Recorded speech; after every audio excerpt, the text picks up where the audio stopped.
Hello! And welcome back to Deadflicks. This is like, was it horrible reviews for terrible people? Or terrible reviews for horrible people? Terrible... Words. I've had way too many drinks. Terrible reviews by terrible people. That sounds much more better. More better. And we are terrible, and you are terrible, and... That's why you're listening to us, because you're terrible. Happy Sunday, motherfuckers. As you can tell, we're in a pub again. Yeah, we've had a few cider. drinks, just for a change. Yeah, we never go to the pub. To break from tradition. We're going to be talking about ghost stories here, which... The film Ghost Stories. Is a film, apparently. Yes, we went to see this on... We watched the film 2 days ago. Yeah. And to be honest, there was kind of a coin flip because the two major films in the cinema at the moment, horror-wise anyway, are A Quiet Place and Ghost Stories. And we both wanted to see a different one each, and I won.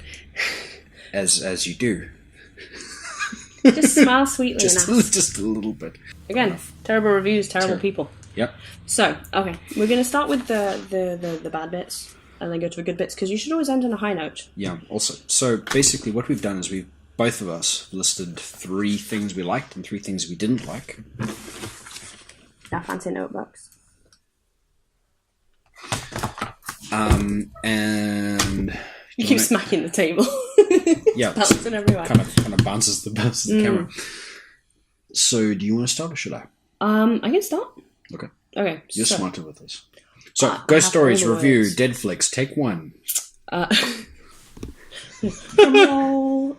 Okay, so I felt that the film felt very disjointed. And I understand... and this is full spoilers. Yeah, good point. Full spoilers. I'll put up a spoiler tag right in the beginning. So, also, if you're watching this, fuck you. Yeah, and I'm going to cough, so I'm really sorry. Turn your head to the left, sweetie.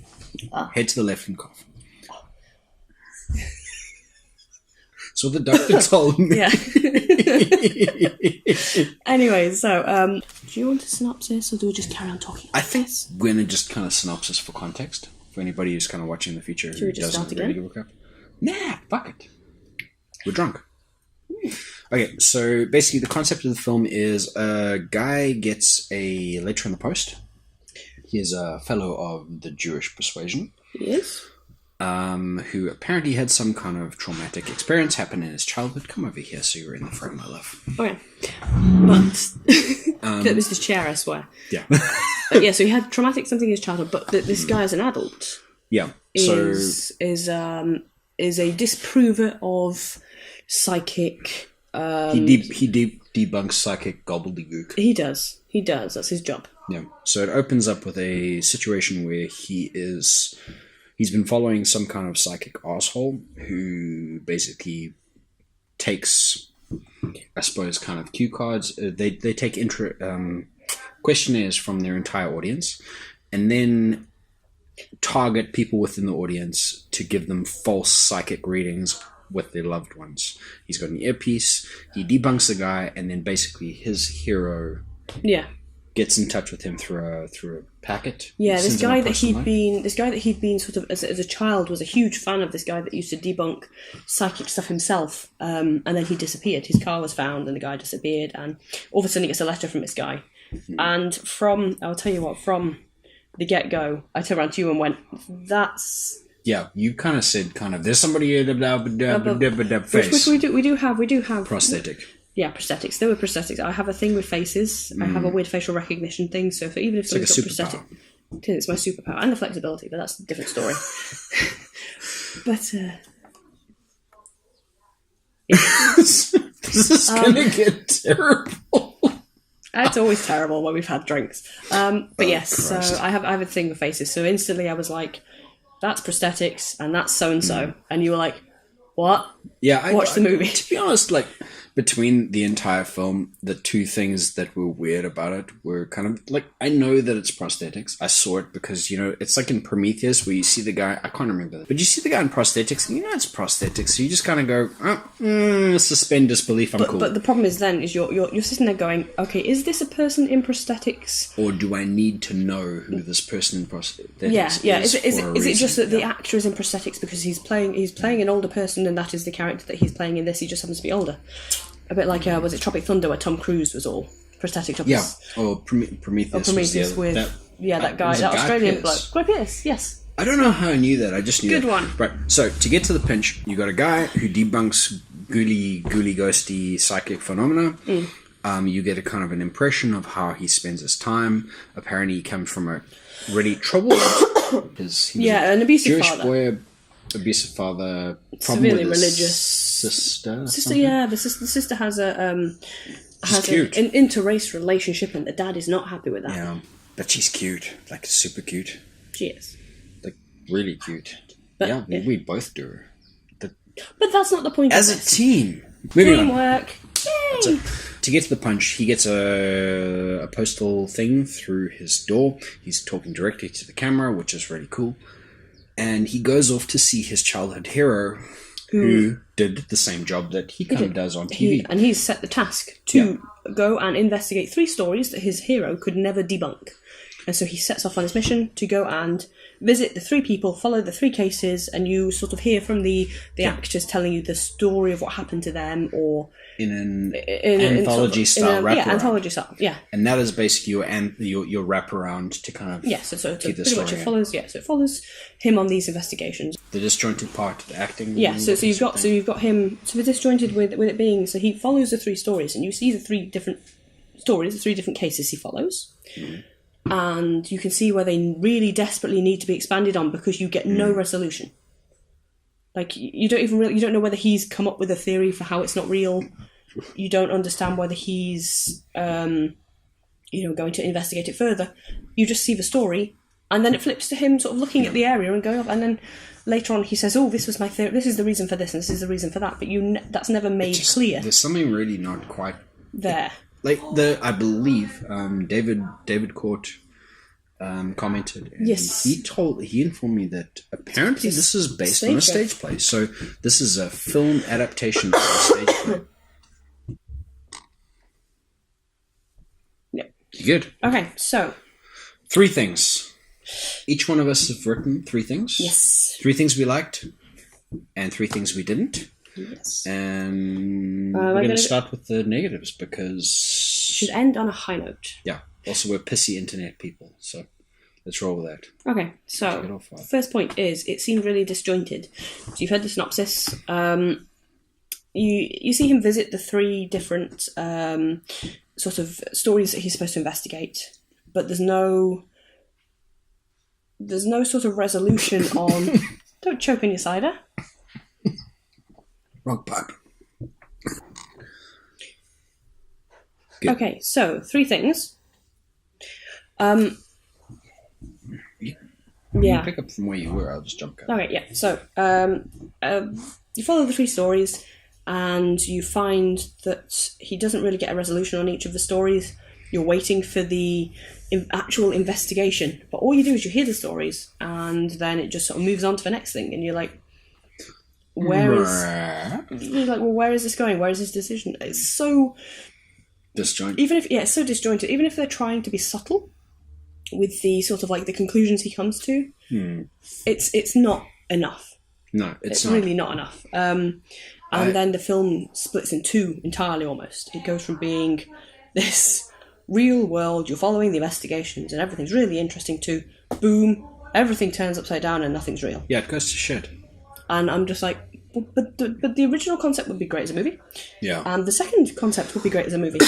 It's neither one nor the other. It doesn't work. That actually brings me to my first negative. Go so my number 1 is basically, and these are just kind of in the sequence that we've done them.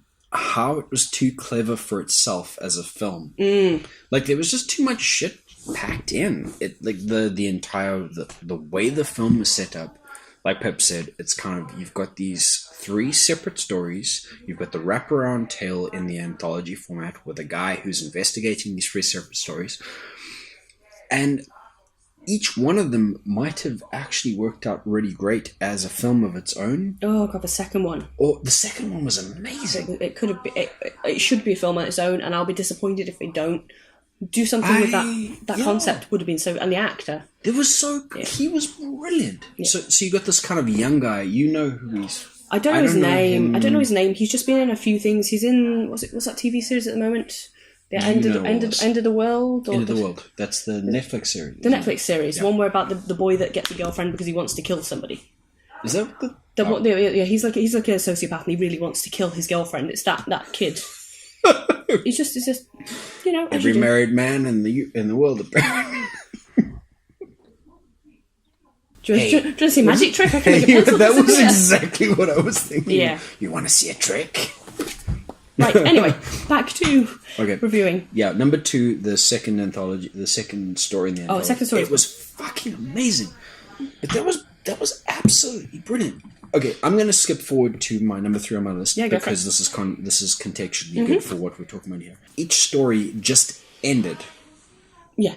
And it just felt dead. So the second story was basically a kid who had some kind of supernatural thing. There was a Krampus thing. There was a cider.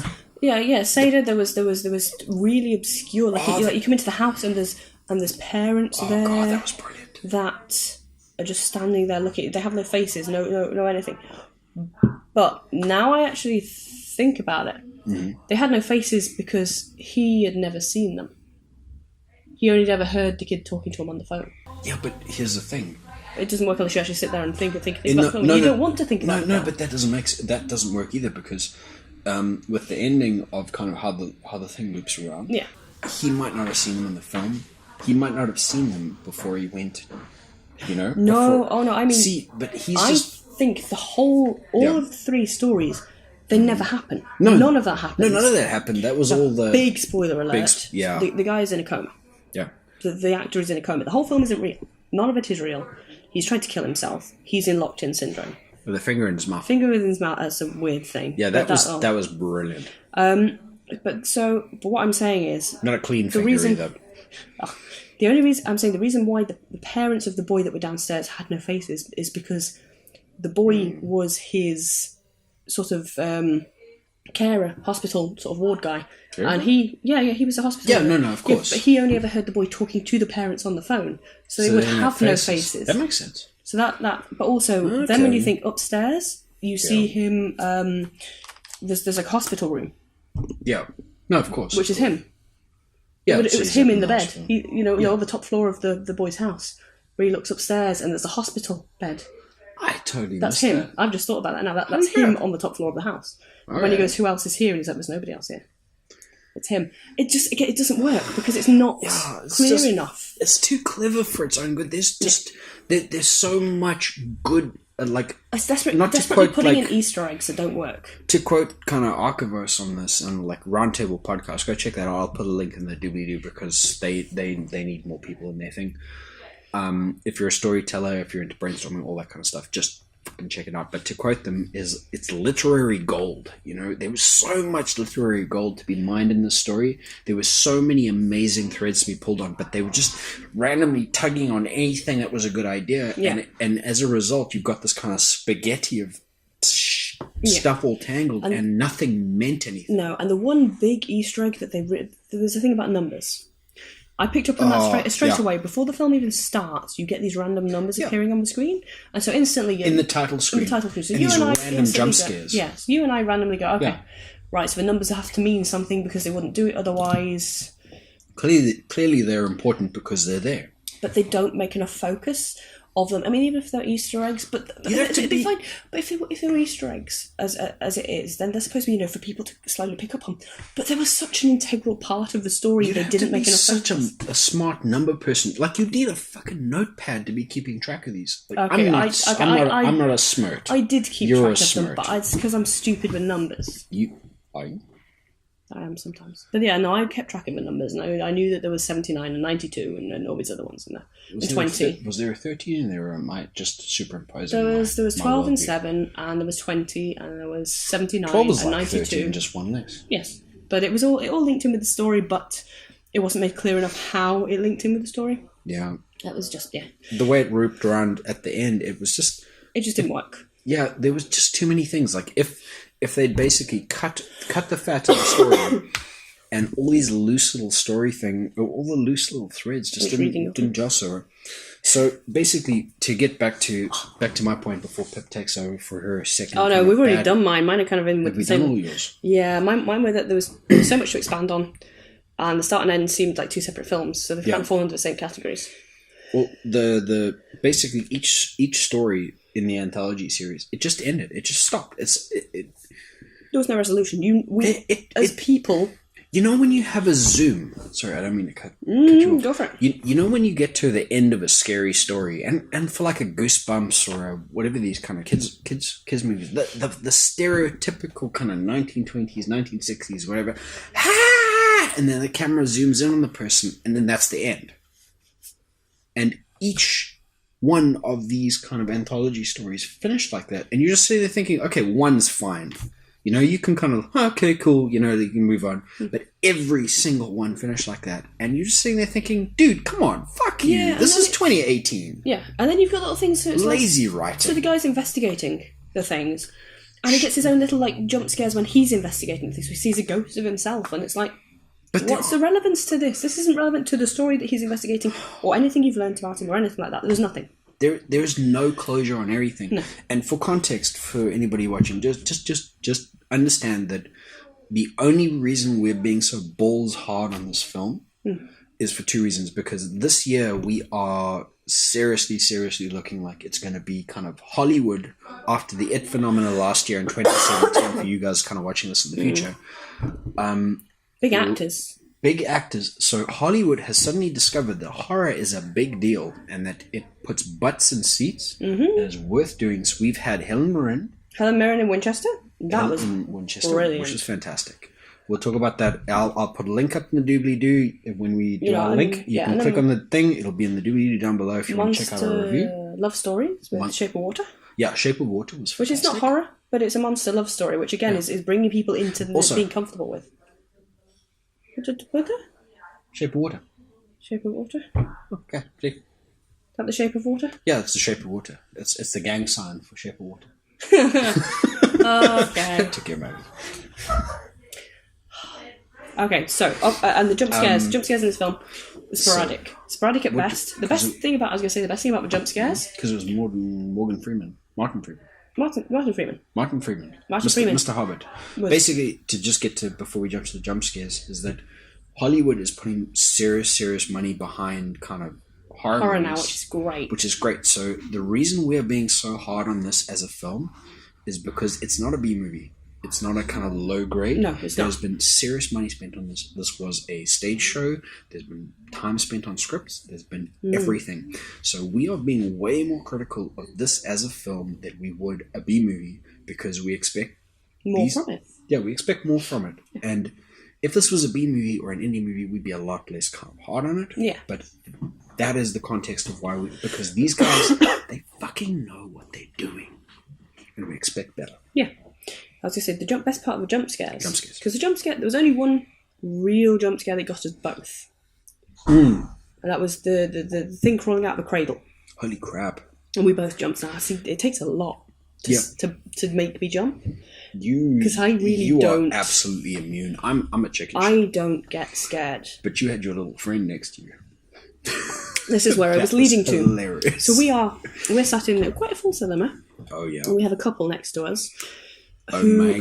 Who clearly don't watch horror, because no matter what was happening, if it was remotely scary, this guy's going no, oh my god, and we're just sort of occasionally going.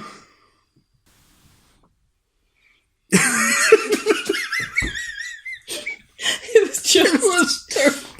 But he was shitting himself before the trailers were over. He was just. There was someone not okay with that fella. Because we first sat down and we sat in our seats, and I ended up having to sit next to him and then eventually nobody sat in the other seats. We had room, but he sat down and this guy's like moaning, and I'm like, yeah, but it wasn't a girl. No, it wasn't. It was a guy. Yeah, it was two guys. But they were just being a bit weird. It wasn't a scary film. Man. But no. For us, it was not scary. For us, it wasn't a scary film. But the thing is, there were a lot of jump scares, and they were all false jump scares, except for the last two. Yeah, and nobody else in the cinema was screaming except for this guy that was next to us. Yeah, but we were laughing the whole way. That's the thing, he'd scream, and we'd laugh because he was screaming. But we were laughing. We'd be laughing either whether he was screaming or not, but it would amplify our normal laughter track. Okay, so if you got through all your 3 I've got all of my your 3 bad negatives, things. Negatives. right, I'm going to double up them. Okay. And that is basically that there were loose ends. There were so many loose ends. Nothing got tied up. So the main character, we don't know any of I don't remember people's names because I'm shit. Birds. There were 4 birds. Yeah.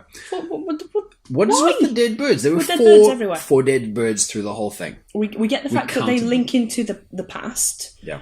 And we get that maybe it's a running theme in his memory, but there was nothing was ever made of it. It was the reason that he tried to kill himself. The birds kind of, but the dead birds showed up, with the exception of the 2 bullies picking on him.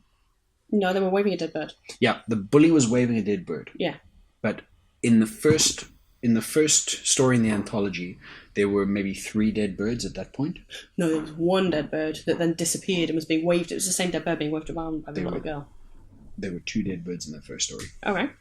Accounted for throughout the whole film. All right. So basically, they used the dead bird tableau. They showed when our main character went to the camper van at the beginning. Yes. Then, that was story, like the pseudo flashback. Then the first story where the guy was underground. Yeah, he was in a mental asylum. In the mental asylum. That was the best part of the whole film. And that was Paul Whitehouse. Harry and Paul. Paul Whitehouse. He was brilliant. He was amazing. Again, I wouldn't know that's going into the good points. Yeah, that's going into the good points. So we're slowly going into the good points, but yes. Okay, so the loose ends. There were just so many loose ends. His cute sister, and she was really cute, so you noticed when she didn't turn back up again. She was really cute. I think he's trying to tell me something here. Oh no, she was cute. You dude, yeah. Seriously. And then you've got, what was the other loose end? The numbers. Like, they tie it up, but it wasn't clear. The dead bird was just the dead bird. Guy shooting himself in the head. Why? Why did he kill himself? That was just part of his Maybe that's why thing. he tried to kill himself. Maybe he shot himself in the head. No, he didn't. They said later that he tried to asphyxiate himself in his car. You did, you're right. Yeah. You're right. Carbon monoxide. The numbers were too obscure. Yep. Anyway, I'm done. Okay. As far as that goes. So should we loop around to the good points? And round this thing back in because we are stunned here. Waffle. We're waffling. No, we're not. Okay, the acting was fantastic and the cast was fantastic. So point number one. So despite the fact the story was lacking, amazing. So you've got it is now a time on a clock. Yeah, we're not at his house or at my house or anywhere. No, we're out in a general kind of really weird. It looks like we're in someone's living room. Drawing room. A drawing room. Welcome to the drawing room. Right. Oh dear. Oh, now you try something. Hold on, you don't let me do your accent. You can't try and do. But no. There we go. I'm going to practice your accent. I'll practice yours. I'm embarrassed. You do well. Well, you kind of parody. Hello. I like your accent. It's really lovely. I don't do that. I know, but you do well. Don't choke on that cider, because. Back to the stories. Distracted man. Acting he's on his 3rd pint, so. And we haven't had anything since breakfast. No, we haven't, but it was a good we had breakfast. Cake. We did have cake. Okay, anyway. Yes. So the acting is fantastic. No. You've got Paul Whitehouse. You've got Martin Freeman. You've got the lead character whose name I've forgotten, but he's awesome. He was brilliant.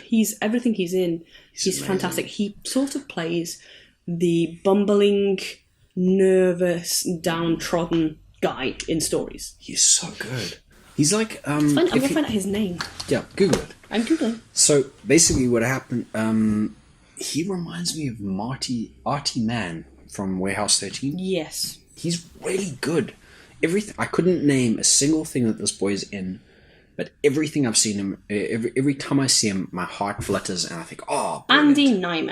Andy Nyman. Oh, he's in loads of things. He just normally doesn't have a beard. Pull up the list.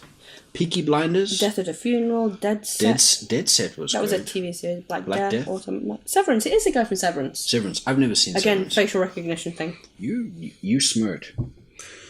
Right, number two. Unless you've got more to add. No, just Martin Freeman and that guy, and it was just... The acting was top notch. It was brilliant, and it's a shame that there wasn't the story to go with the acting.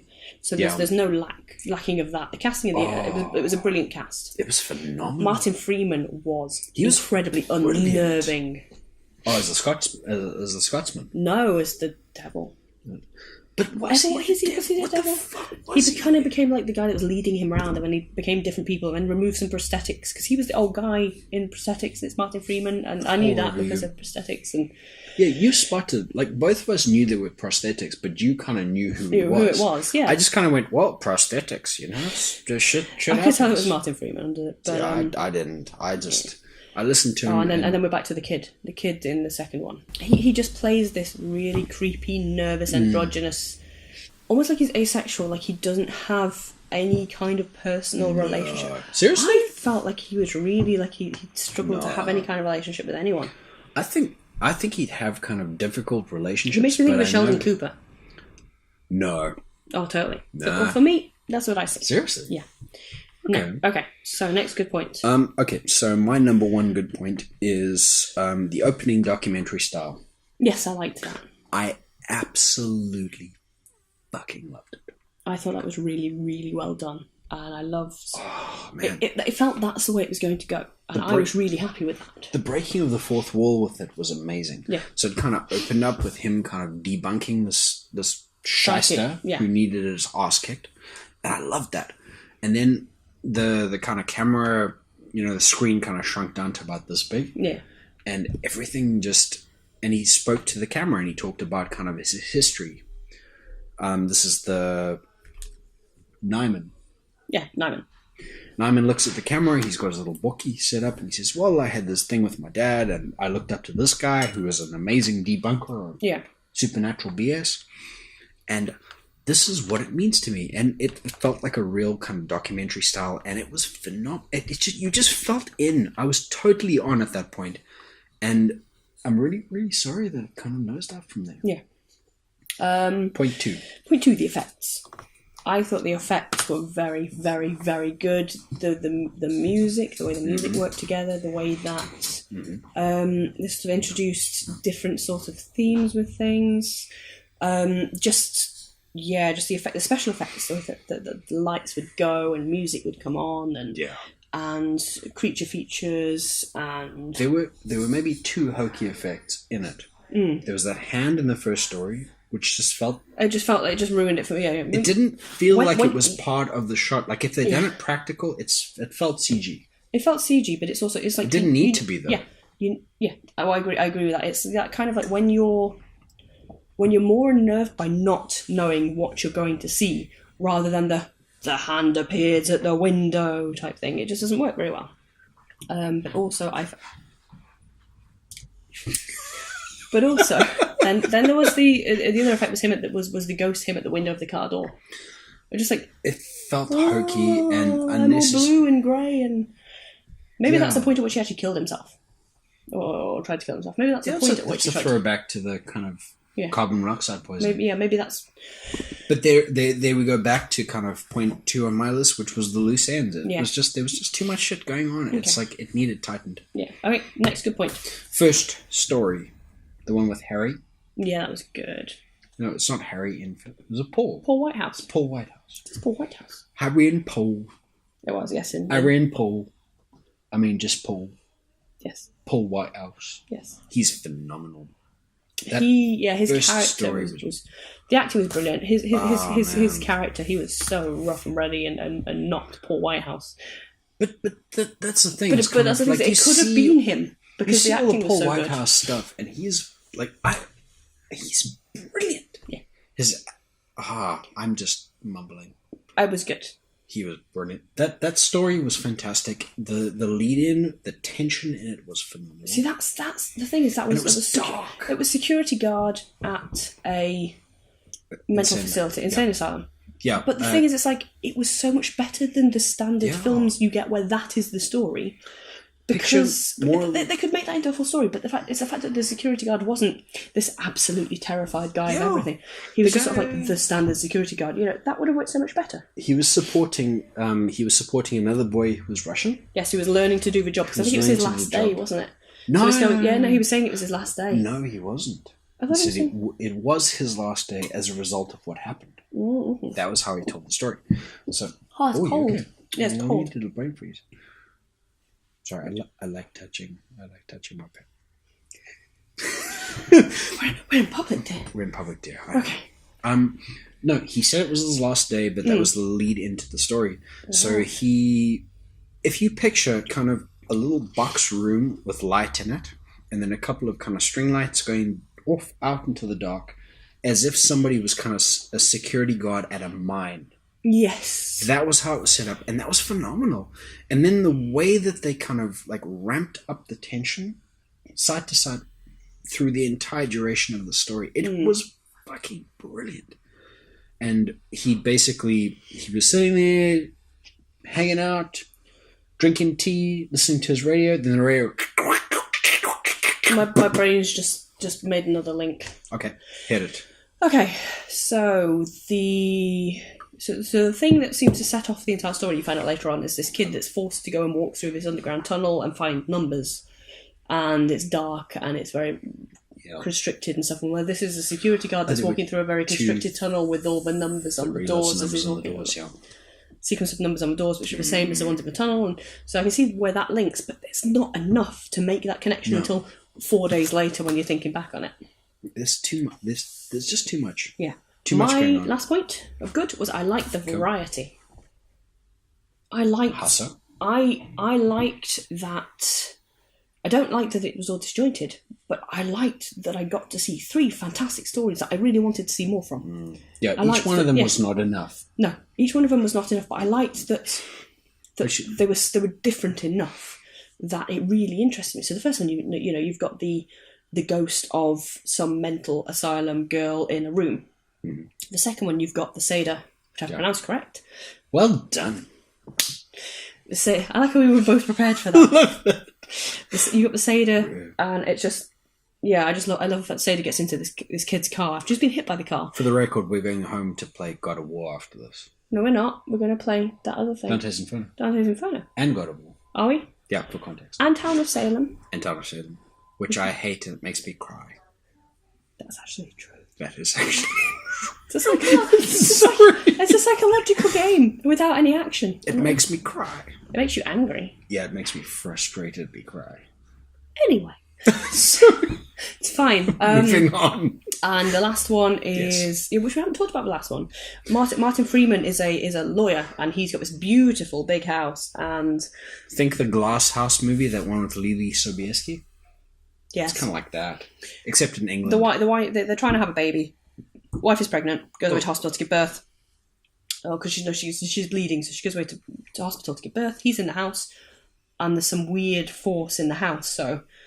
There's a poltergeist. So the last one's a poltergeist story about some things stack up.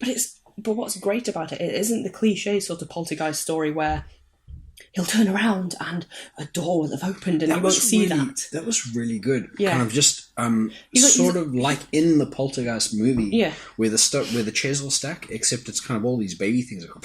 So you got like earbuds. Yeah. Earbuds and dummies and things. But it's the fact that it does it while he's looking at it. Like he's looking directly at this stuff. And it stacks in front of his eyes, and he's just like going, "What the fuck?" And then it's like the sheets in the bed rise up, and at one point he just goes to touch this doll that's sitting there, nappies fly into the air and stuff. Yeah, and it's the fact that it takes place while he's there, instead of it being like the cliche poltergeist thing where it's this thing appeared on a wall and.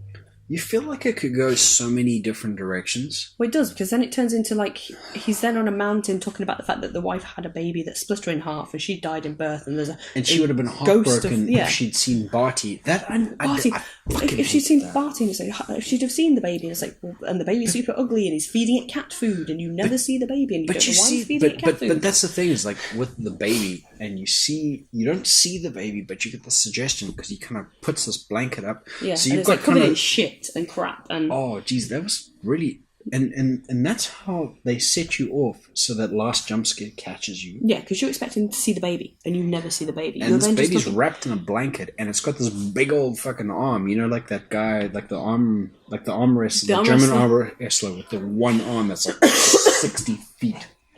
But yes, so. Sorry. But yes, so then so pretty much you're waiting to see this baby. Martin Freeman and the kid disappear because this is Martin Freeman's kid and the demon thing, and he's now not dead and is dead and is You just don't understand. It makes no sense. There's too many. And the next thing you do, so you've got the lead actor. Nyman collapses down by the crib and out jumps the kid that died in the tunnel when he was a child, which makes no is in some kind of like robe thing, and then he drags him through this sort of weird tunnel to what looks like a stage show of a film. And he's pulled through there and he's back in the bed again. And he pushes him into a bed. Into a bed in the ward. And sticks his finger in his mouth. Just for. Which turns out to be his breathing tube. I guess so. I don't know if it's really uncomfortable. Sorry. And it's like... But the thing I liked about the breathing tube story and the finger in the mouth is because it kind of swings back to the first story where the security guard ends up, and you're like, no, dude, don't go in there. The door opens... They're like, no, blah, blah. And then he gets fish hooked pretty much by this weird demon girl. Yes, this little kind of ghost girl kind of gives him a hug and sticks her finger in his mouth, you know, which would kind of be welcomed in any kind of Trump kind of administration situation. Okay, I think we'll be welcomed, and I'm like, I don't know if you're the man for me anymore. I am totally the man for you. Okay, but yes, so pretty much it comes out. And do you have a point? I've got a last point. Last point to you. Long story short, the entire thing basically comes down to there were just too many goddamn loose ends, and nothing kind of worked out like that. And there was so much gold to be mined from this, and it just needed to be slimmed down. And I want to see the stage show desperately. Yeah, well, we want to go and see the stage after David Court recommended it. We want to go see that and see. Because we're told that has like smells and other things and all sorts of things. And you could see the moments where they would have been there. Where they would have been there. So there's kind of like cat food smell. The cat food smell, and when he walks into the camper van and the guys basically just flush the crapper, and you gotta know that it's gonna be so go to the theatre and it'll smell like shit. Yeah, there's nothing like feces to get everybody involved. Keep you in your seats. So my third point is basically, I think, is just retreading what we said a little bit earlier, which is that the second story... Oh, that's my favourite one. Which is the actor was phenomenal. Yeah, that kid's going really far. This is a kind of questionable boy. Yeah. He is phenomenal. Like, he's got this kind of effeminate, he's really soft, he's on the phone. You kind of simultaneously want to kind of strangle him and hug him. Yeah, it's just unnerving. Like you don't know if he's possessed by a demon, and there's demons in the house. It does so there's well. Things there that make it really, really unnerving. He's just like eating a banana, and then like he's eating a banana when he tries to grab the letter through the door, and he has to drop the banana to grab the letter. Oh my god! And he says, "Hey, you got any ID?" Yeah, you got any ID? So he brings Martin. Martin Freeman. No, not Martin Freeman. It's Nyman. Nyman turns up as the investigator. And they spoke on the phone. He says, "Hey, you got any ID?" And he puts his ID through the door, and you got this really uncomfortable interchange, which is just... It feels like it would be, yeah. Beautifully shot. The acting's brilliant. Yeah. The camera angles are fantastic. It's like the shorthand of the storytelling is phenomenal. This should have been 3 films. It could have. Hell, even 2 films would have been good. Yeah. I didn't give a crap about that last one. There were some good elements in the kind of baby thing, but you weren't really like the conclusion. You weren't invested in any of the characters. Because Martin Freeman, the acting was great, but his character was so dislikable. But then you see him as he's so easygoing. Yeah, Martin Freeman is then the original guy that did the debunking in the past in a mask, and it's all just So anyway, okay. To round this thing up, we got. The point is that basically that second segment was fantastic. The Krampus goat story and the plastering all over the walls with all the art. That was phenomenal. It could have been so cool. But our house would look like that. My bedroom looks like that. Yeah. It actually does look like that. It does actually look like that. But we were both kind of sitting there, kind of squeezing each other's hands, like, oh my god, it's going to be like this crazy possession thing that's coming. Like, there's so much cool shit coming. There's so much cool shit coming. And it just so you get like he knocks over this goat man. Nice. Exactly. So you got this kid who's kind of not passed his driving test, driving his parents' car at a time that he's not supposed to be driving his parents' car, and they're calling him and saying, "Where the hell are you?" He's like, "Oh, it's okay. I swear to God, like I'm gonna be fine." And he's like, and he keeps running out of signals, so the parents think he keeps hanging up on them, but he doesn't. And he just you kind of want to slap him, hug him, help him. And then he knocks over this kind of cider in the street, in the middle of the woods, and you get this moment of like a flash of it. So you don't see enough. You think he's hit a naked person, I think, because it's just like pale. Oh no, you see the hair though. I didn't see that. Fuck, I just thought he'd hit a naked person, and it was like goes into the woods. And that was so totally not a person. I didn't see that. I was like totally the overhead shot. Yeah. No! When it actually showed him outside and he looked at the body on the floor, when I saw him hit the car, I thought it was a person. Yeah, that was on purpose though. Yeah. But then when you see like the cider, and then you see it kind of like it pops up in the background in the distance, and the shots were amazing. Sorry, I just realised I've got a moustache drawn on my finger. Yes, you do. Wrong way around. Doesn't that side of my finger? Oh, it's that side. Can I have it too? Yeah. There you go. Anyway. Okay, so to conclude, do we give this the seal of approval, or what are we talking here? I would say go see it for the acting, effects, and variety of the stories. Yep. To go and see some actors doing a fantastic job with what they're given. Yeah. And if you are new to horror, and you're not expecting huge stories and big scares that draw you in, which is what we look for. Yeah. There are a lot of false jump scares, and what are they called? There's something that's like a number 2 bus, where the scares that kind of are scattered throughout the whole film are not actually scares. They're these false. You know, there's a cat jumps out. Yeah. And it's not actually scares, which I thought was a little cheap. And you can do 1 or 2 for funsies. Yeah. But if your entire scare kind of category, except for the last one, is that, it seems a little cheap. I think...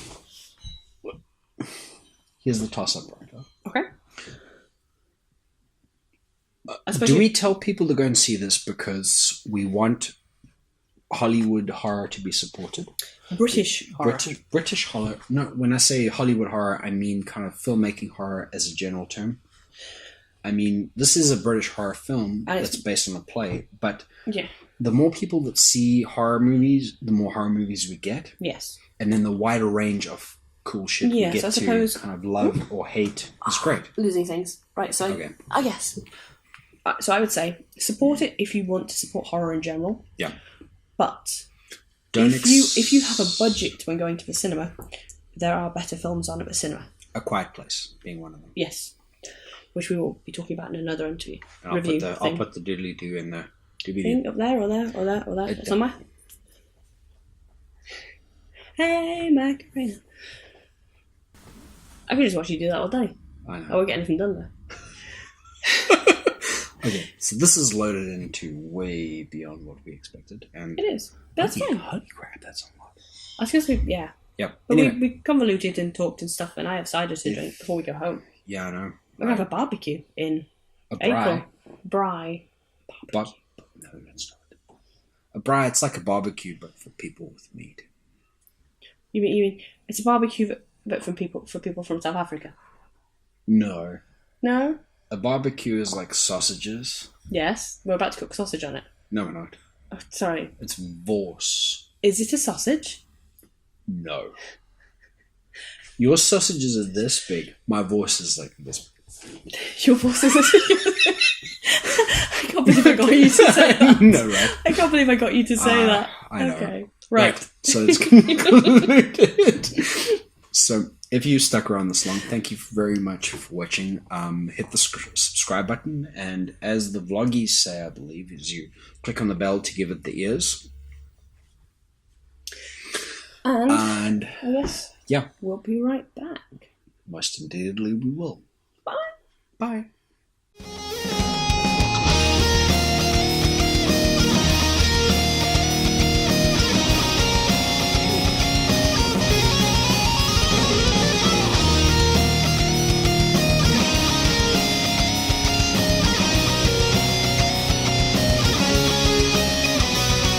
That's just a small portion of the torture that awaits you.